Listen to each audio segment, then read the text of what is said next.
Seguimos en vivo por la pantalla de DNews con todas las noticias de Latinoamérica y del mundo.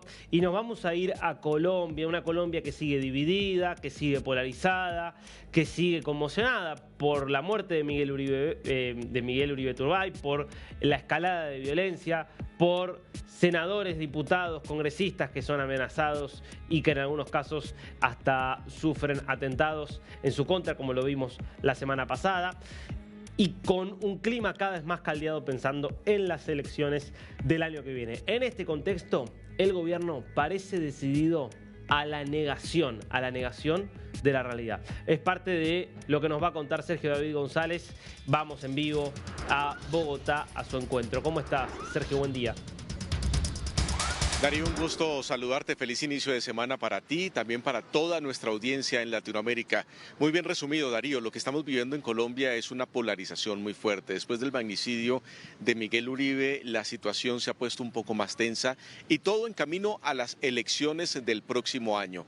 Que si esto no mejora, Darío, la verdad que no vamos a estar atentos a las propuestas de los candidatos, sino a los señalamientos de bando y bando y a estar atentos a más polarización en Colombia y, Dios no lo permita, a más violencia por lo que está ocurriendo en nuestro país. Y la negación justamente viene, Darío, del gobierno nacional, que al magnicidio de Miguel Uribe no lo quiere reconocer, se está negando a reconocerlo, que es un crimen político, y esto cambiaría circunstancialmente todo el escenario de lo que ha sido la muerte, el asesinato de Miguel Uribe.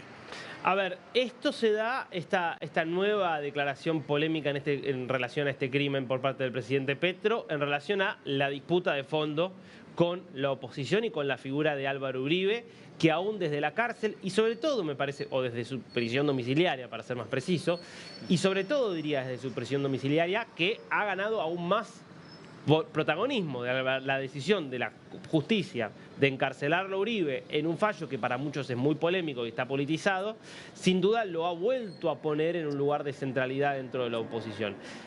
Yo te propongo que veamos lo que decía Uribe, justamente en relación al clima que se está viviendo y a lo que dejó la muerte, el asesinato, el magnicidio de Miguel Uribe, y vemos después lo que le respondía Petro. El homicidio de Miguel Uribe Turbay fue instigado por un mínimo de 40 mensajes del alto gobierno que se convertían en invitaciones por lo menos implícitas para que la delincuencia procediera como procedió contra nuestro mártir. Por favor, nosotros no hemos sido instigadores ni promotores de violencia. Hemos repetido que nuestro concepto de seguridad es para todos los colombianos. Por eso es seguridad democrática. En mi caso, si discuto con algún periodista, jamás he cometido una sola afrenta contra los medios de comunicación.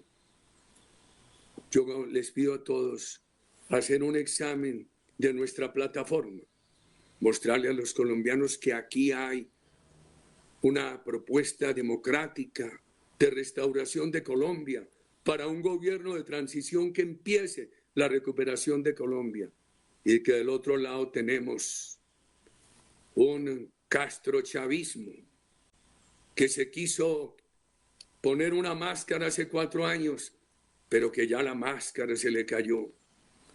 Bregaron como en la culebrita de resorte, a guardar esa culebrita en un cajón para que no se viera el castrochavismo, pero con todo lo que han venido haciendo, la culebrita se salió del cajón, la culebrita no se dejó guardar en el cajón.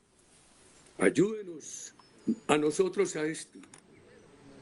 Bueno, Uribe, por un lado, haciendo referencia a lo que muchos marcaron en las semanas posteriores a que se produjera el atentado contra Miguel Uribe, cuando él aún luchaba por su vida, y es el clima de tensión política a partir de una serie de discursos que fue adoptando el gobierno de Petro, que van en línea con lo que decía en la segunda parte de su mensaje Uribe, que es básicamente una decisión mucho más explícita de acercarse al régimen venezolano, de empezar a emular a Hugo Chávez vestido de rojo, sacando la espada, desafiando al Congreso, incorporando a alguien como el Pastor Saade, que abiertamente llamaba a cerrar medios de comunicación y a cerrar también el Congreso. Bueno, ahora se ve que se fue de mambo o se exageró demasiado Saade, que ya lo sacaron del gobierno y lo mandaron para una embajada. Lo cierto es que esto va en línea a esa polarización creciente que venía por parte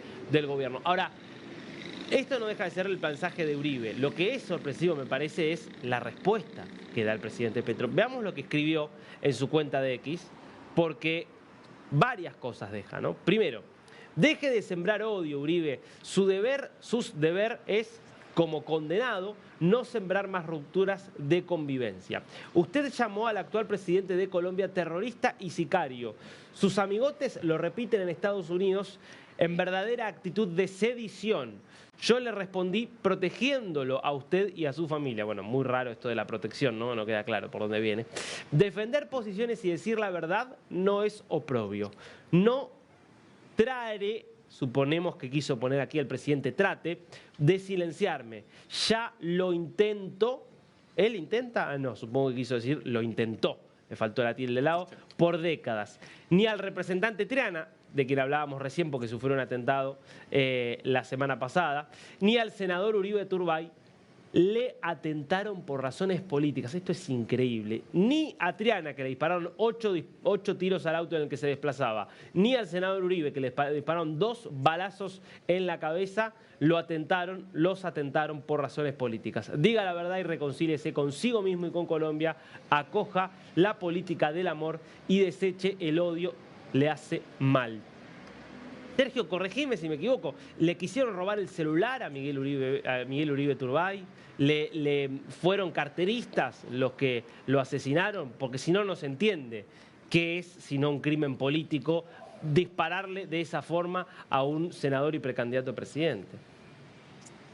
Sí, claro, Darío, pareciera que el presidente Gustavo Petro quisiera cambiar el destino de este proceso del magnicidio de Miguel Uribe, porque hay varias implicaciones. Si esto no se trata como un magnicidio, como un crimen político, pasaría a ser, como bien lo dices, un crimen normal, como si hubiese sido delincuencia común, como si hubiese sido un accidente a través de un robo. ¿Y eso qué implicaciones tendría, Darío? Implicaciones en que no habría reconocimiento a las víctimas, es decir, no había un reconocimiento a su familia por un magnicidio, por esta situación de un hecho que a claras cuentas es un hecho político lo que está ocurriendo, porque no estamos hablando de una persona que se dedicaba a tener ventas informales en la calle, sino una persona que representaba un partido político, tenía un cargo político, era senador de la República y precandidato a la presidencia de la República. Eso al hecho más trágico que es la muerte de Miguel Uribe, pero también el atentado a Julio César Triana, el otro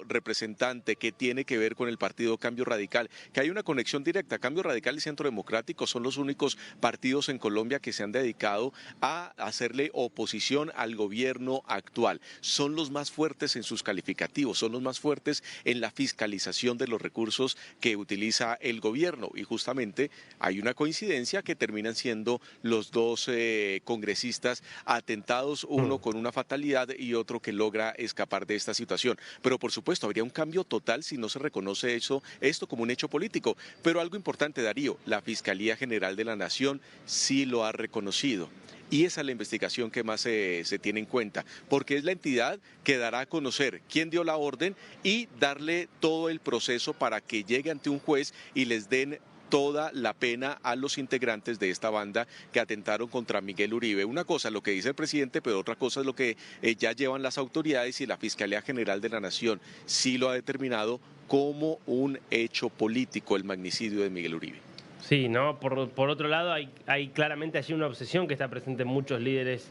En el caso de otros líderes, son líderes que habitualmente suelen ser muy autoritarios, de reescribir la historia y de ir reescribiéndola, claro, y borrando al mismo tiempo, ¿no? Porque él había hablado de que la oficina del narcotráfico con sede en Dubái había sido quien había dado la orden, y si fue la oficina del narcotráfico, suponiendo que esa entidad existe tal cual la describe Petro y con las características que describe Petro, entonces sí había sido un crimen político, porque no lo mataron.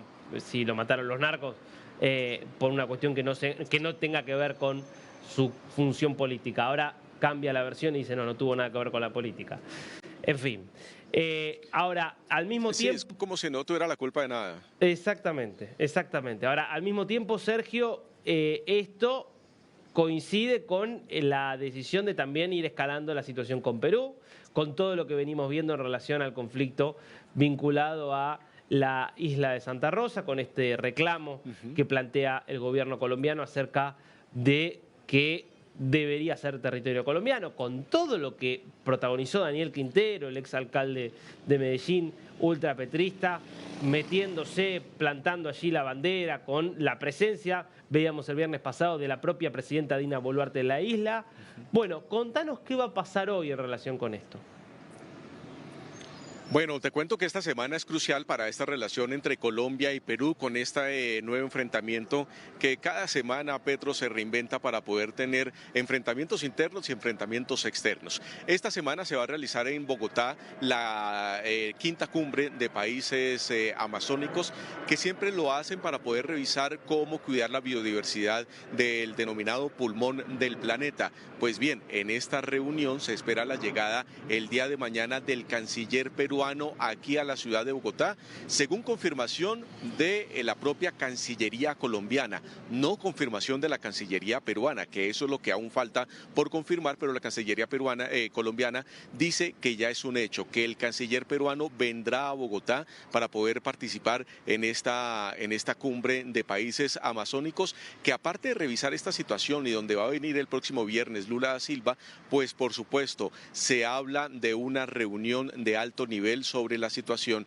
de la isla de Santa Rosa. Aquí las preguntas es, ¿lo van a tratar para poder minimizar todo el impacto que ha generado Colombia en este reclamo soberano a la isla, donde dos topógrafos en este momento se encuentran todavía en manos de custodia de las autoridades peruanas, y con toda la provocación que está realizando la política colombiana a través de Daniel Quintero de llevar esta bandera hacia el Perú? Y eso podrá desescalar un poco en esta reunión, o el canciller solo se va a centrar en un acuerdo amazónico, en mirar la biodiversidad, en mirar las comunidades, pero sin tocar el tema limítrofe, esperando a la reunión del 11 y 12 de septiembre que se realizará en Lima, donde sí es una reunión específica binacional sobre este aspecto. La verdad, Darío, que hay una incertidumbre muy grande sobre esto, y sobre todo, ¿cuál va a ser el tono que va a utilizar el gobierno colombiano a la hora de recibir al canciller? Si lo van a recibir como un digno representante del Estado peruano, o van a ser como lo dio a conocer en su acta de Estado el presidente Gustavo Petro en Leticia, donde decía que no reconocía al gobierno peruano en Santa Rosa, y de antemano pues no va a reconocer a ningún funcionario. La verdad que hay una incertidumbre muy grande y una tensión, por supuesto, muy fuerte en esta nueva pelea que tiene Gustavo Petro con un país hermano. Bueno, podría ser, si fuera una situación más normal, una oportunidad para disminuir la tensión, pero claro, depende mucho de qué decida hacer aquí el gobierno colombiano, porque todo pasa por la forma en la cual sea reconocido el canciller peruano, claro, como bien describís, Sergio. Bueno, la seguimos, volvemos en un ratito, cualquier novedad nos avisas. Claro que sí, Darío, estaremos muy atentos con toda la información que se origina desde Colombia.